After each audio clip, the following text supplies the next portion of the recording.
So if you're learning English, you've probably hit this wall, haven't you? Oh, definitely. You put in the hours. Yeah. Netflix, music, maybe podcasts running while you do chores. Mm-hmm. The immersion approach. Exactly. But then you get into a real conversation. Maybe someone's talking fast, using slang. And suddenly you feel like you're missing, maybe 30%? The crucial bits? Yeah, that feeling. Like you're stagnating. I'm spending all this time. Why aren't I getting better? That's the problem we're tackling today. It's so common. And, our sources really show this frustration often stems from a simple misunderstanding. That's it. It's the idea that just the sheer amount of time you spend hearing English automatically equals improvement. The more listening equals more learning. Yeah. Myth. Precisely. So many learners think that, but without the right kind of listening, this doesn't work that way. Okay, so let's talk about someone like David. He was really dedicated, wasn't he? Yeah, David's story is a classic example. Podcasts on his commute, films while he was cooking. Sounds like he was surrounded by English. He was, but the key thing was the audio was always secondary. His brain was getting the sounds, sure, but it wasn't actively processing the meaning. That's passive listening. That's exactly it. And that passive approach, it's pretty much a fast track to getting stuck. Like James, who even tried sleeping with English podcasts on. Right. Both David and James found themselves hitting that wall because the language just stayed as background noise. It never shifted into foreground understanding. Okay. So our mission in this deep dive is really to unpack that difference, passive versus active listening. Yes. And then give you the tools, the actual techniques to make your listening practice count every minute. All right. Let's get into this core mindset shift first. Because if you don't get this part, none of the strategies will really stick, will they? No, this is foundational. The big aha moment, and all the research backs us up, is realizing that listening isn't just like hearing a car horn.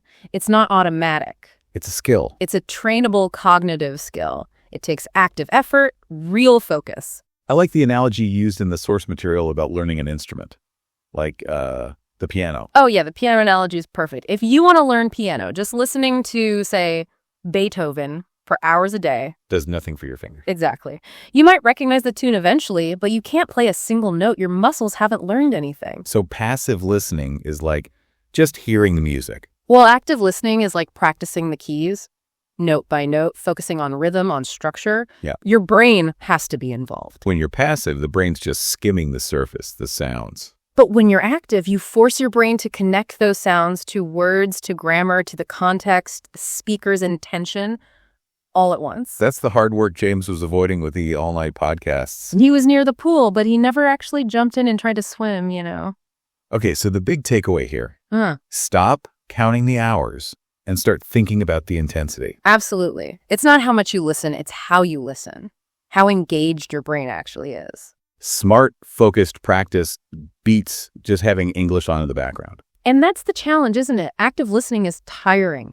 It takes real mental energy. Which is why it's so tempting to just let it play while you do other things. But if you lean into that challenge, that's where the real progress happens. Okay, so we've established you need that cognitive effort. Let's get practical. What techniques actually force your brain to switch on immediately? Right. Let's talk strategies. The first one, and it's actually kind of fun, is prediction. Training your brain to, anticipate. Anticipate what the speaker's going to say. Exactly. Think about it. Native speakers do this constantly, subconsciously. If I start saying, yesterday I went to the supermarket to buy some, your brain doesn't just wait passively. It's already guessing. Yeah. Milk, bread, eggs. Right. It's primed for words related to groceries. That predictive process is vital. Why vital? Because it helps close the gap between how fast someone speaks and how fast you can process. If you're always lagging a word behind, you'll feel overwhelmed. Makes sense. So how did Emma use this? The example from the sources. Emma started doing this with the news. She'd listen, hit pause just before a logical break in thought. And try to guess what was coming next. A topic, a specific word. Yes. It turned listening from just receiving information into more of a mental game. And Stephen found this helpful too. He did. He said it made him feel like his brain was finally part of the conversation, not just scrambling to keep up. Prediction forces you to engage. Okay, predicting. What's next? Strategy 2 is all about repetition, especially when things get tough. Dealing with difficult material. Fast talkers, slang. Like that live interview with Mark. Yeah, exactly. That kind of content can be super frustrating. The natural instinct is just to give up, right? Or skip it. But the sources suggest that frustration is actually a good sign. In a way, yes. It signals you found something your brain needs to learn, a gap in your understanding. So don't avoid it. Attack it. Yeah. But with structured repetition, if a bit of audio is hard, don't just listen once and sigh. What should you do? Take notes. What words didn't you catch? Look them up. Then listen to that exact same section again. And maybe again. So drilling down on the tricky parts. Each replay helps your brain absorb that new sound-meaning connection. It turns that obstacle into a learning opportunity. Okay, that makes sense for tackling difficult bits. But what about really intensive practice? You mentioned Rachel's method. Yes. Rachel's 5-step deep listening method. This is kind of the gold standard for active, focused listening. She developed this because she was struggling to understand her boss in meetings, right? Yeah. It was sink or swim for her job. Pretty much. This method is the complete opposite of having background noise on. It's meticulous, detailed work. Okay, walk us through the 5 steps. This sounds like where the real processing happens. Right. Step 1, just listen once. Get the general gist. Don't worry about missing details yet. Okay, first pass for overall meaning. Step 2, listen again, but this time read the transcript while listening. Connecting the sounds to the written words. Exactly. It links the phonetics to the visual recognition. Step 3, pause after sentences or phrases and repeat them out loud. Try to mimic the speaker's intonation, their rhythm. So bringing in the speaking element, the muscle memory. Yes. Then step 4, and this is often the hardest, try to write down exactly what you heard like dictation, but without looking at the transcript. Ooh, that sounds tough. Really tests if you grasped it. It's the ultimate check. Did your brain truly map the sounds to the words and meaning? If you can't write it, you didn't fully process it. And the final step. Step 5, listen one last time, maybe a day later. You'll often be amazed at how much clearer it sounds. It reinforces the learning. Wow, that is structured. It really forces the brain to work on sound, spelling, meaning, rhythm. It absolutely does. It makes your ears stronger and your brain faster, as one source put it. Okay, so we've covered techniques for catching the words, for really processing the sounds. But what about Andrew's problem? He could hear the words. But he still missed the overall message, especially on international calls with subtle context. Right. Hearing words isn't the same as understanding the intended meaning. And this is super common. It happens when learners are still stuck translating word by word in their heads. So the solution involves moving beyond single words. Precisely. It's about recognizing meaning in larger chunks. Which brings us nicely to technique 4, contextual chunking. Chunking, like grouping words together. Exactly. Instead of hearing on the other hand as 4 separate words, you train your brain to recognize on the other hand as one single unit of meaning. Like an idiom or a common phrase. Yes, or collocations, phrasal verbs. In the long run, at the end of the day, take into account. Our brains process these chunks much faster than individual words. Emily found this really helpful, didn't she? Dramatically so. Recognizing these chunks sped up her processing massively. Her brain wasn't getting bogged down assembling tiny pieces, it was grasping whole ideas. Much easier to keep up with fast speech that way. Okay, chunking makes sense. What's technique 5? Listening for key information. This is about managing cognitive load by being selective. You simply can't, and don't need to, catch every single word. Especially in, say, a meeting or a lecture. Absolutely. Look at Kevin in his business meetings. He learned to focus his note-taking just on the crucial stuff. Names, numbers, dates, key decisions, main action points. So he let go of trying to grab every and Right. He stopped stressing about missing the small filler words and focused on the core information. It boosted his confidence and his actual comprehension of what mattered. Smart. And technique 6. This one feels really important for social interaction. It is. Listening for tone and nonverbal cues, so much meaning is conveyed not just by what is said, but how it's said. Intonation, stress, emotion. Think about a simple phrase like, I can't believe it. Said flatly, it's one thing. Said with a rising, incredulous tone. Totally different meaning, surprise, maybe disbelief. You have to catch the music behind the words. Exactly. And Helen practiced this by listening to stories and really analyzing the emotional delivery.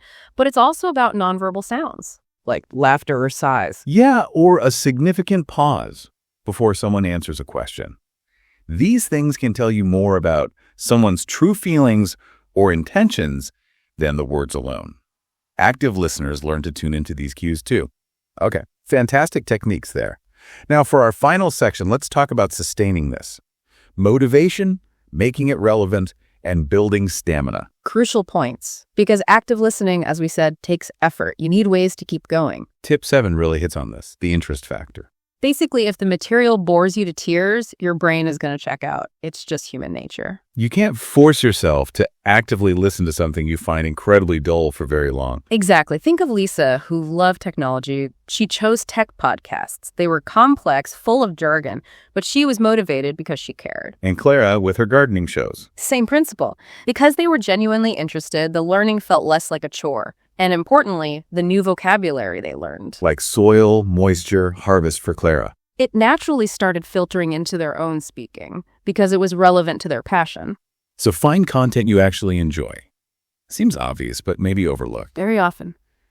Okay, tip 8 tackles a more advanced problem, the one Nathan and Samuel faced. Right. They were pretty good with clear audio, but struggled in noisy places or with multiple speakers, like a busy cafe or a group chat. This is about building listening endurance and adaptability. Henry, another learner, realized he'd gotten too comfortable with just one type of clear, slow audio. So the solution is more variety. Much more variety. You have to deliberately seek out different types of input. Fast news reports, informal interviews, academic talks, maybe even lively debates. Get used to different speeds, accents, vocabulary levels. And what about the noise problem specifically? You actually need to practice with a bit of background noise sometimes. Really? Add noise. Yeah, listen while cooking or have some quiet music on or even find recordings with background street sounds. It trains your brain to filter out distractions and focus on the important signal, just like in real life. It's like a auditory strength training. Building that focus muscle. Okay, makes sense. And the final tip, tip 9. This one ties it all together. Listening skills are supercharged when you immediately combine them with output, speaking or writing. They reinforce each other. Massively. Think about Michael listening to a history podcast. He didn't just stop there. What did he do? He'd immediately record a quick voice note on his phone, just summarizing the main points he remembered. Forcing retrieval and organization. Exactly. That act of producing language based on what you heard cements the understanding way better than just passive listening ever could. Like Daniel writing summaries, or Olivia keeping a notebook for new expressions she heard. Yes. That combination of input, listening, and output, speaking, writing, is really what takes your English from just good to truly functional and flexible. It bridges the gap. Okay, so let's try and wrap this all up. If we pull together everything from, say, Rachel's superstructured routine to the simpler idea of chunking, what's the core secret here? I think the ultimate secret is realizing that smart, focused practice always wins over just putting in passive hours. It's about intensity and engagement. Stop being a passive bystander to the English you hear. Exactly. Be an active participant. Predict, question, review, connect it to what you know, use it. Make every listening minute count. Don't just let it wash over you while you're distracted. That idea of active participation and adaptability really strikes me as key for the real world. We've covered using transcripts, predicting, chunking phrases, finding interesting stuff. But, one thing people often do is stick to just one type of English. Oh, absolutely. Maybe only American sitcoms or only BBC News. Then that limits you, right? If you want true adaptability, understanding anyone, anywhere, speaking fast, informally, with an accent, then you absolutely must diversify your listening diet. Deliberately. Okay, so that brings us to our final thought for you, the listener. A provocative question to mull over. We know context and variety are vital. Mastering different types of English is the next frontier. So the question is this. If you were consciously starting today to diversify your listening practice, which specific non-native English accent or distinct regional accent, maybe Scottish, Australian, Indian English, South African, Singaporean, whatever challenges you were, which one would you intentionally seek out first to really stretch your skills and why? Choosing that intentionally is your next deep dive.